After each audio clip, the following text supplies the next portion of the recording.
La parole de Dieu est un trésor inestimable.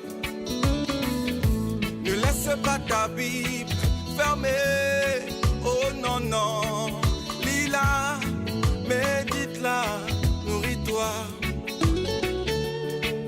Lis-la, médite-la, nourris-toi. Bonjour. On nous dit que la sagesse nous vient naturellement avec les années. Eh bien, personnellement, je n'en suis pas si sûr. Mais ce dont je suis certain, c'est que la sagesse peut s'acquérir en fonction de notre propre croissance spirituelle. Alors, aujourd'hui, je vous propose de réécouter un texte du livre du prophète Ésaïe. C'est au chapitre 30, le verset 15. S'y trouve précisément un précieux conseil de sagesse spirituelle. Je le cite. « Voici ce que déclare le Seigneur Dieu, l'unique vrai Dieu. Vous ne serez sauvés qu'en revenant à moi et en restant paisible. Votre seule force, c'est de garder votre calme et de me faire confiance. » Une autre façon de le traduire, c'est dans le calme et la confiance que sera votre force. Maintenant, il faut savoir que le prophète Ésaïe, à son époque, s'adressait à ses contemporains alors qu'il traversait une période difficile et angoissante. Et savoir aussi que cette déclaration du Seigneur reste d'un secours bienvenu à notre propre époque anxiogène, marquée par la guerre, les bouleversements migratoires, les crises de toutes sortes politiques, économiques, sociales, les menaces climatiques, et j'en passe. Bref, ici, comme dans un certain nombre de paroles de la Bible et de promesses, les chrétiens peuvent transposer directement ce conseil de sagesse à de multiples situations qu'ils vivent aujourd'hui sans craindre de faire fausse route. Cela dit, notre prise en compte du contexte historique d'Ésaïe dans lequel il intervient ne peut que renouveler notre appréciation de cette promesse. En effet, face à la menace d'invasion des ennemis assyriens, ses contemporains sont tentés de faire appel à l'Égypte, de faire alliance avec l'Égypte, une puissance militaire qui, à l'époque, impressionnait ses voisins. Or, il s'agit d'une solution toute humaine dont Ésaïe expose la folie et l'inutilité. Plus encore, face à ce désir suicidaire de régression historique, Dieu n'avait-il pas libéré son peuple de l'Égypte? Le Seigneur ne se contente pas d'avertir, il appelle son peuple à une conversion. Cela ne signifie pas que le Seigneur n'utilise jamais de moyens humains pour intervenir. Au contraire, il le fait régulièrement. Mais ici, l'Égypte symbolise les solutions humaines que le Seigneur ne souhaite pas pour les siens, ou bien qu'il nous déconseille si nous lui demandons son avis. Et donc la promesse, transmise par le prophète Ésaïe de la part de Dieu, s'inscrit dans une alternative qui n'a rien perdu de sa pertinence de nos jours. Soit nous faisons calmement confiance à Dieu, soit nous nous tournons vers des secours illusoires. La sagesse, en l'occurrence, est de comprendre à qui nous appartenons et qui est celui qui tient et nos vies et toutes choses entre ses mains. Ainsi, mes amis, ce sont ici 4 mots qui composent et qui structurent le cœur de ce conseil de sagesse, qui est en fait une promesse que nous fait le Seigneur.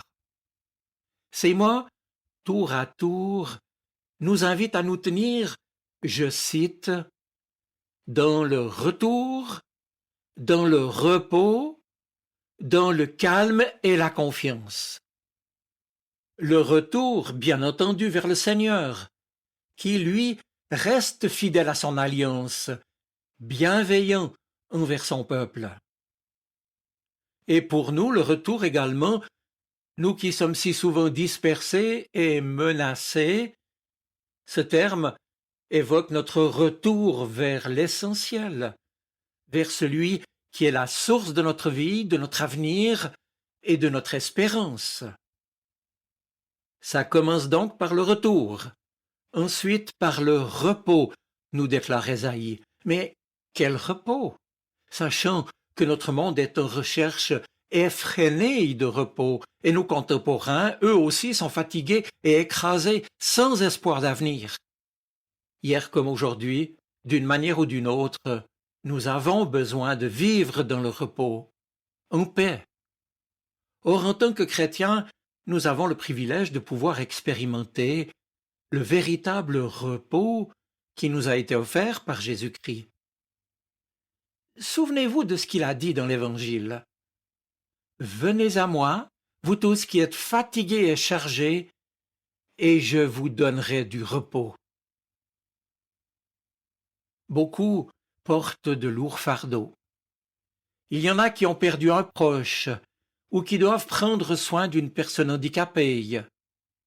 D'autres ont été blessés, par exemple par le divorce ou une séparation. Certains sont devenus esclaves de substances ou de pratiques qui les ont entraînés dans la dépendance. D'autres ont des difficultés de santé qui les diminuent. Certains doivent résister à l'influence pernicieuse de mauvaises compagnies dans leur travail ou bien dans leur environnement. Certains connaissent la dépression, le burn-out ou d'autres incapacités. Oui, d'une manière ou d'une autre, beaucoup sont découragés ou désespérés, eux qui portent des fardeaux pesants. Être dans cet état de fatigue, crouler dans les problèmes, être envahi par des pensées sombres, être au bout du rouleau, être dans une impasse, avoir l'impression que tout est confus dans notre vie, peut donc caractériser une telle situation. Mais notre Dieu n'est-il pas celui qui change les déserts en fleuves, comme dit la Bible? N'est-il pas celui qui change les ténèbres en lumière? N'est-il pas celui qui, du néant, crée l'existence? N'est-il pas celui qui reforme, qui recrée ce qui a été déformé ou qui se trouve à terre? Dieu a pris l'initiative en se tournant vers nous et en nous appelant. Et il le fait encore en cet instant. Il se tourne vers nous. Allons-nous nous tourner vers lui, reconnaître que nous avons besoin de Dieu et de sa protection?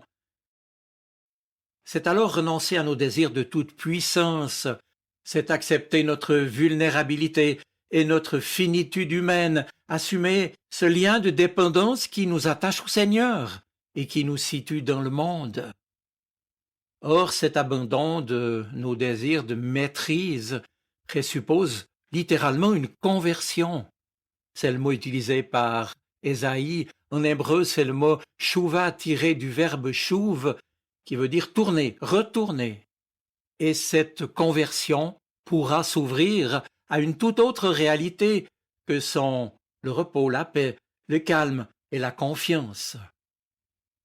Dès lors, cette invitation que Jésus nous adresse en nous disant « Vous tous qui portez des charges très lourdes et qui êtes fatigués, venez à moi, et moi je vous donnerai du repos. » Cette invitation nous offre à tous une perspective qui contraste avec l'anxiété, l'agitation et les drames de toutes sortes que nous pouvons traverser ou rencontrer.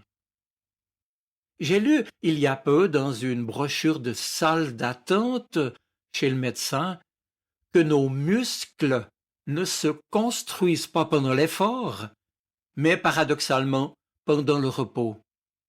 Nos muscles sont sollicités pendant l'effort, mais c'est bien durant le repos qu'ils se fortifient et se construisent, nous disent les spécialistes. Cela transposé à notre réalité spirituelle, cela pourrait bien signifier que nous tenir dans le repos que le Seigneur nous accorde et utiliser les ressources qu'il nous donne est pour seul objectif de maintenir notre position de confiance et de calme en lui. Le repos, le retour et enfin le calme et la confiance, en effet. Un précieux conseil de sagesse, c'est dans le calme et la confiance que sera votre force. Évidemment, c'est à la foi, à la confiance, que le Seigneur nous appelle. Et c'est donc sans surprise que le message d'Ésaïe en vient alors à cette promesse, c'est juste un petit peu plus loin, au verset 18. Le Seigneur est un Dieu juste, heureux tous ceux et toutes celles qui espèrent en lui. Dieu nous encourage à aller vers lui, tel que nous sommes, quelle que soit l'ampleur de notre inquiétude ou de notre peine. Nous pouvons nous tourner davantage vers lui et compter sur sa grâce. Écoutons-le, puisqu'encore une fois il nous redit « Reviens à moi, demeure en moi, reste calme et fais-moi confiance. » Mes amis, la chose est alors certaine, en faisant ainsi, il nous donnera la force dont nous avons besoin, et il réalisera pour nous sa promesse. Je vous donnerai du repos. Je vous souhaite une bonne semaine. Soyez bénis. Amen. La parole de Dieu est un trésor inestimable. Ne laisse pas ta Bible fermée.